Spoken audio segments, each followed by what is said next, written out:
This video will talk a little bit about some of the things that were covered in Chapter 3 of your text of the Gladding textbook, which was entitled Working with Culturally Diverse Families.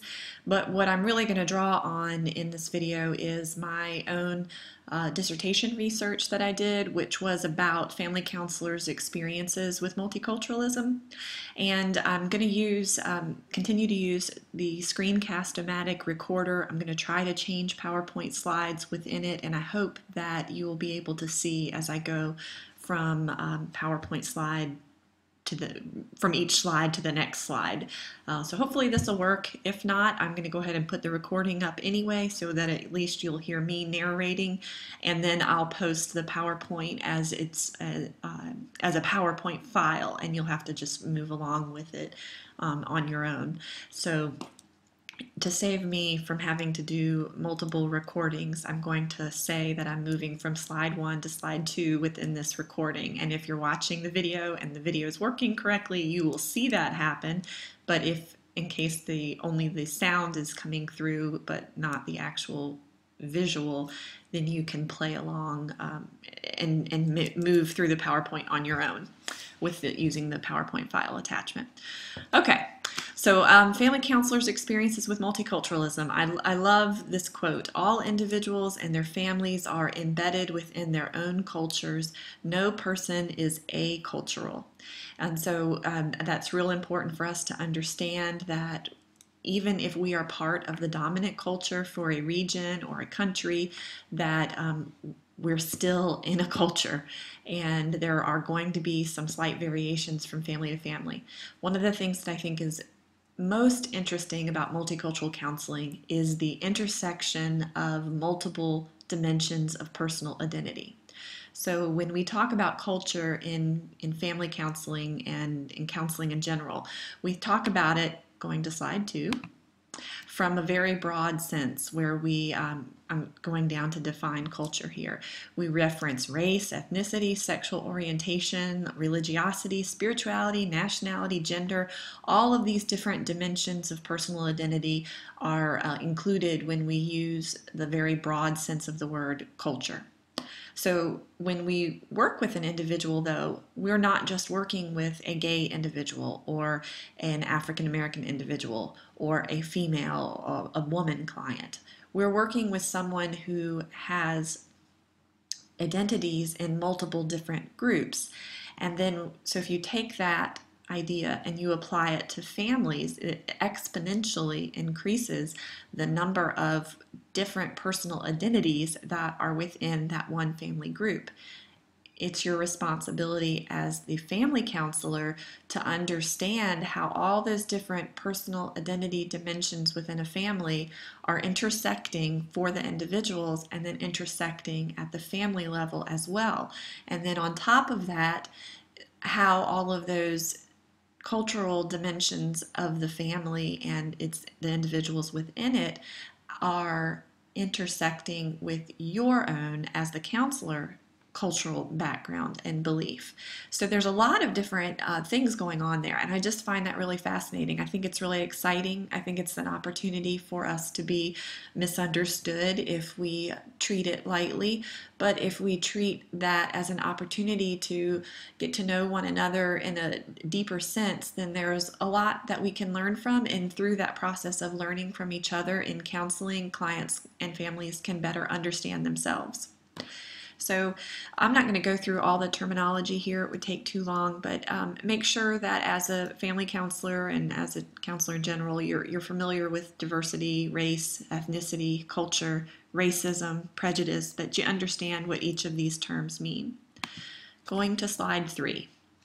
So multiculturalism is considered to be the fourth force in counseling, with the first being the psychoanalytic movement, and then moving to humanism, and then moving on to some of the cognitive behavioral issues, and then here comes multiculturalism. And multiculturalism as a force in counseling tells us that we need to use culture as a lens through which we interpret all client behavior, thinking, feeling, and our analysis of our relationships with our clients. And also encourages us to explore the ways that certain belief systems have been dominant throughout the evolution of counseling as a field. Slide 4. The multicultural counseling competencies are a list of competency statements that were developed in the 80s and published in the early 90s by Sue Arredondo and Mick Davis, and then they've been built on since then. Since the 90s, there's been a great deal of research published on trying to build empirical support for the competencies as evidence of best practices. So, and the research really bears out that when counselors employ the multicultural counseling competencies as part of their practice, their clients will rate those counseling experiences higher. So it does bear out that paying attention to culture and cultural differences between counselors and clients is important. The multicultural counseling competency framework is often thought of in this pyramid structure as on slide 5. The foundation of the pyramid of cultural competence would be that the counselor develops an awareness of their own biases, their own values, their own assumptions and worldview that they have about how people operate in this world. And then from that awareness, which to develop that awareness involves experiencing people who are different than yourself, doing a lot of internal examination and looking at and really confronting biases that we all have, but we have to stop and take a look at them and understand where they came from and how we can overcome them so we don't misinterpret our clients' behaviors. The next level of that pyramid would be that the counselor actually seeks knowledge of other worldviews. So you would be going out and wanting to learn more about working with Muslim families. You would be wanting to go out and get knowledge about working with a lesbian couple trying to raise a son, and that you would be seeking knowledge from peer-reviewed, academic, scholarly, empirically based sources. And then the top rung of that pyramid of cultural competence is skills.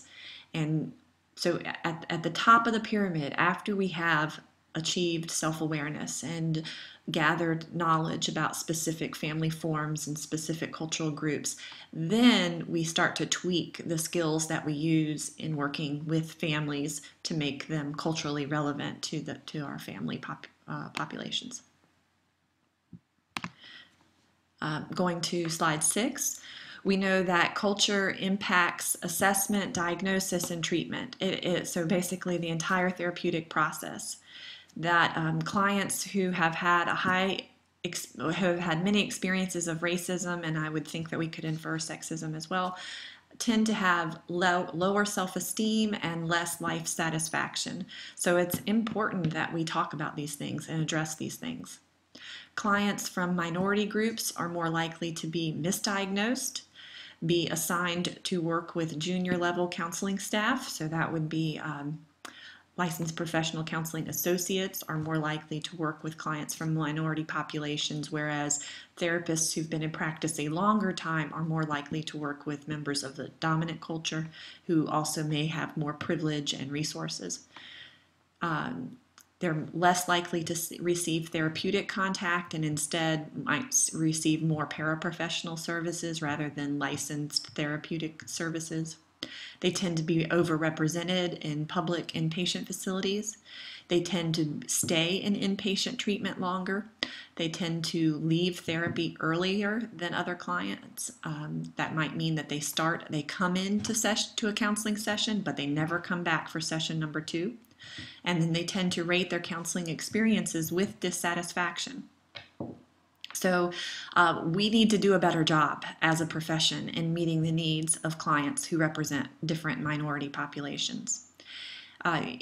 Interesting study, Rosenthal and Bervin found that white counseling students, when reviewing case materials, judged their clients on their potential for education and employment based on clients' race. So there are more empirical studies to support the fact that counseling students especially white counseling students, will tend to impose their own biases onto clients when they're reviewing case material.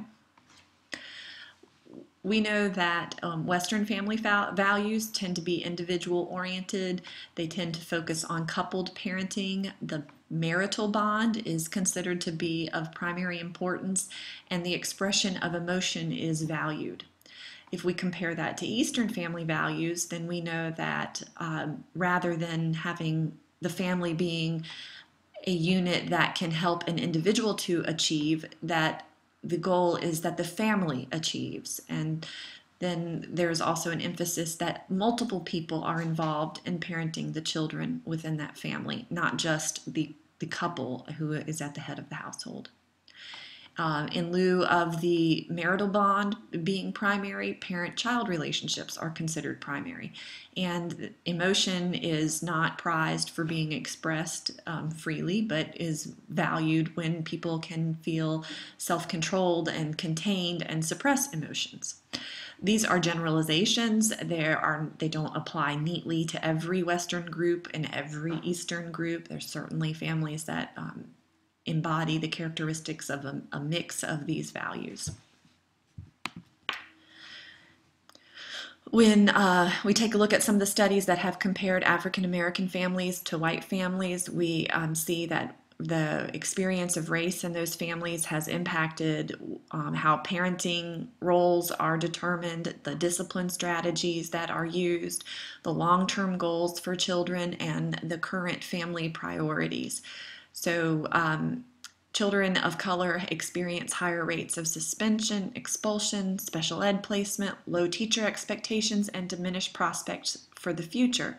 And as a result of these experiences, Black families often will have different expectations and values for how children perform in schools. This is important for family counselors because having an understanding of the family's expectations for the child's behavior in the school and in their future is important. Children and school-age children in particular are a major focus of the work that family counselors do. I'm going to pause here and start a new video so that it's not too long. So I'm leaving on slide 8. I'll be starting with slide 9, and we're at 12 and a half minutes.